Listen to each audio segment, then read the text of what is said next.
ایک اور روایت میں آتا ہے رسول اللہ صلی اللہ علیہ وسلم نے فرمایا جو شخص مجھ پر درود پڑھے تو جب تک وہ مجھ پہ درود پڑھتا ہے فرشتے اس کے لیے دعا کرتے رہتے ہیں. یعنی آپ نبی صلی اللہ علیہ وسلم کے لیے دعا کریں اور فرشتے آپ کے لیے دعا کرتے رہیں گے. ایک شخص نے عرض کیا اللہ کے رسول صلی اللہ علیہ وسلم کیا میں اپنی دعا کا 1/3 حصہ درود نہ کر لوں؟ تو آپ نے فرمایا کہ ہاں اگر تم چاہو تو ایسا کر سکتے ہو. اس نے کہا اگر 2/3؟ آپ نے فرمایا ہاں اگر تم چاہو. اس نے کہا اگر میں ساری دعا درود ہی کو بنا لوں؟ تو آپ نے فرمایا پھر تو یہ تمہارے لیے اللہ تمہارے دنیا اور آخرت کے سب غم ہم کے لیے کافی ہو جائے گا. یعنی اگر آپ کو بعض اوقات انسان کی سچویشن اتنی ٹینس ہوتی ہے کہ اس کو دعا بھی نہیں سمجھ آتی مجھے کیا مانگنا چاہیے اس وقت. یعنی بعض اوقات ہمارے کوئی عزیز پیارے زندگی اور موت کی کشمکش میں ہوتے ہیں, ہمیں سمجھ نہیں آتی ہم ان کے لیے کیا دعا کریں, ہم ان کے لیے زندگی کی دعا کریں. یہ زندگی تو ان کے لیے بہت تکلیف دہ ہے, ہم انہیں اس حال میں زندہ بھی نہیں دیکھنا چاہتے کہ ہم چاہتے ہیں صحت مند ہوں.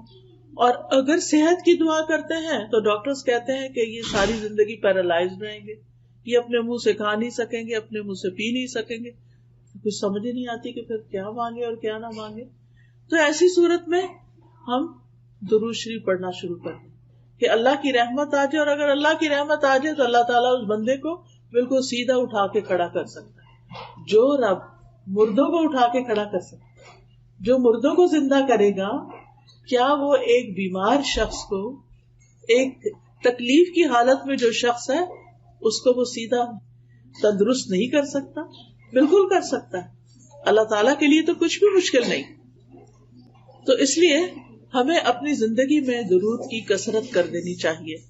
پھر اسی طرح یہ ہے کہ رسول اللہ صلی اللہ علیہ وسلم نے فرمایا مجھ پر درود بھیجا کرو کیونکہ تمہارا مجھ پر درود بھیجنا تمہارے لیے باعث برکت ہے, اور میرے لیے اللہ سے وسیلہ کا سوال بھی کیا کرو. یعنی درود بھی بھیجو, سلام بھی بھیجو, اور وسیلہ کی دعا بھی کرو. اب یہ وسیلہ کیا چیز ہے؟ جنت میں ایک مقام ہے جو سب سے زیادہ خوبصورت ہے, یعنی پوری جنت سے زیادہ خوبصورت ہے, اور وہ مقام صرف ایک شخص کو ملے گا, صرف ایک کو وہ ملے گا, کسی اور کو وہ نہیں ملے گا. تو نبی صلی اللہ علیہ وسلم نے فرمایا مجھے امید ہے کہ وہ میں ہی ہوں گا, کیونکہ آپ کا مقام اور درجہ ساری انسانیت سے بڑھ کر ہے.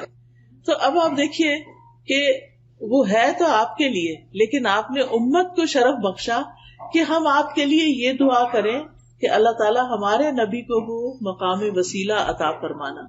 پھر اسی طرح آپ دیکھیے کہ جب ایک شخص درود پڑھتا ہے تو وہ درود اس شخص کی طرف سے نبی صلی اللہ علیہ وسلم کو پہنچایا جاتا ہے, آپ کو بتایا جاتا ہے. رسول اللہ صلی اللہ علیہ وسلم نے فرمایا جو شخص ایک بار مجھ پر درود بھیجے اللہ اس پر 10 رحمتیں نازل کرے گا. اس پر ایک فرشتہ مقرر ہے جو مجھ تک پہنچاتا رہتا ہے. یعنی ہم اپنے گھر میں بیٹھ کے پڑھیں, بعض اوقات ہم سوچتے ہیں نا کوئی مدینہ جائے, کوئی روزے پہ جائے اور ہمارا سلام لے کر جائے, تو بات یہ ہے کہ وہاں جا کر کوئی پہنچائے یا آپ یہاں اپنے گھر میں بیٹھے ہوئے درود پڑھ رہے ہیں, یہاں پڑھ رہے ہیں, اور اللہ تعالیٰ کی طرف سے فرشتہ مقرر ہے وہ آپ کا درود وہاں تک لے جائے گا, پہنچا دے گا. یعنی بعض اوقات ہم انسانوں کی منت کرتے ہیں, اور انسان کیا وہ وہاں جاتے ہیں وہ بھول ہی جاتے ہیں کہ مجھے کس کس نے کیا کہا تھا, اور ہمیں کوئی ایسا طریقہ بھی نہیں ملتا کہ ہم سے کہا گیا ہو کہ کوئی لے کے جائے اور پہنچائے. آپ جہاں پر بھی ہوں, آپ مسجد نبوی میں ہوں, آپ مدینہ میں ہوں, آپ مکہ میں ہوں, آپ سعودی عرب میں ہوں, آپ پاکستان میں ہوں, آپ کینیڈا میں ہوں, آپ کہیں پر بھی ہوں, آپ کا درود وہاں پہنچ جائے گا, اور یہ آپ کے نامہ اعمال میں بھی جمع ہوتا رہے گا. تو اس سے اچھا کیا تحفہ ہے جو ہم نبی صلی اللہ علیہ وسلم کو بھیج سکتے ہیں. یعنی اگر ہم آپ کے لیے کوئی پیسے بھیجیں یا کوئی گولڈ بھیجیں یا کوئی کھانے کی چیز بھیجیں, وہ تو نہیں آپ کو پہنچ سکتی, لیکن اگر ہم درود بھیجتے ہیں تو وہ آپ کو پہنچتا رہتا ہے, اور ہمیں طریقہ بھی بتا دیا گیا. رسول اللہ صلی اللہ علیہ وسلم نے فرمایا تم کہیں بھی ہو مجھ پر درود بھیجو کیونکہ تمہارا درود مجھ تک پہنچ جاتا ہے, ہر جگہ سے پہنچ جاتا ہے.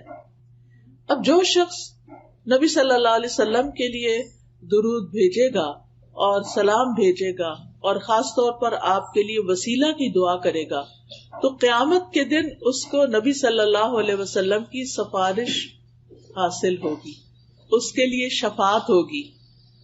رسول اللہ صلی اللہ علیہ وسلم نے فرمایا جو مجھ پر درود بھیجتا ہے یا میرے لیے وسیلہ مانگتا ہے قیامت کے دن اس کے لیے میری شفاعت ثابت ہو جائے گی، یعنی پکی ہو جائے گی کہ میں اس کے حق میں سفارش کروں. سفارش کس کو ضرورت ہوتی ہے؟ جس کے اپنے پاس پورا نہ ہو کامیابی کے لیے. یعنی اگر کوئی شخص خود لیک کرتا ہے کسی چیز میں تو پھر دوسرا اس کی سفارش کر دیتا ہے، آپ اس کو یہ جاب دے دیں، آپ اس کو یہ جگہ دے دیں، آپ اس کے لیے یہ کر دیں، تو وہ اس کے لیے آسانی ہو جاتی. تو اسی طرح جو شخص جنت میں جانے کے لیے اس کو ایک نیکی کم ہے یا تھوڑی سی ضرورت ہے تو پھر وہ نبی صلی اللہ علیہ وسلم اس کے حق میں سفارش کریں گے کہ اس کو جنت دے دی جائے کیونکہ اس نے مجھ پر درود بھیجا تھا.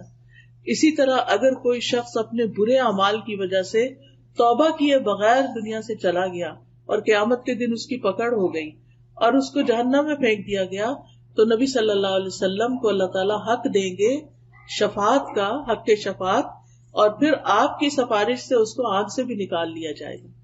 تو اس لیے ہمیں اپنی زندگی میں درود کا اہتمام کرتے رہنا چاہیے، کوئی دن ہمارا خالی نہ جائے. ویسے تو الحمدللہ جب ہم اذان سنتے ہیں تو اس کے بعد درود جو ہے وہ پڑھتے ہیں، وہ موقع ہوتا ہے درود پڑھنے کا.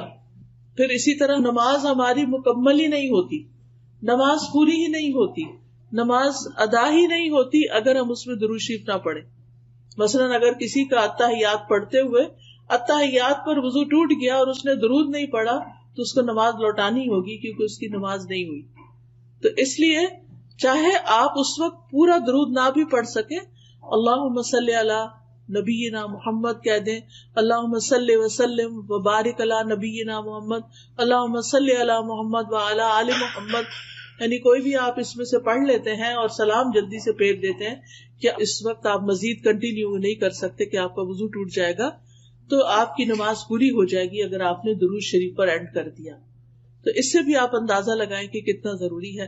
پھر آپ دیکھیے کہ جو شخص صبح کے وقت فجر کی نماز سے لے کر سورج نکلنے سے پہلے 10 دفعہ درود شریف پڑھتا ہے تو اس کے لیے بھی آپ کی شفاعت ہے.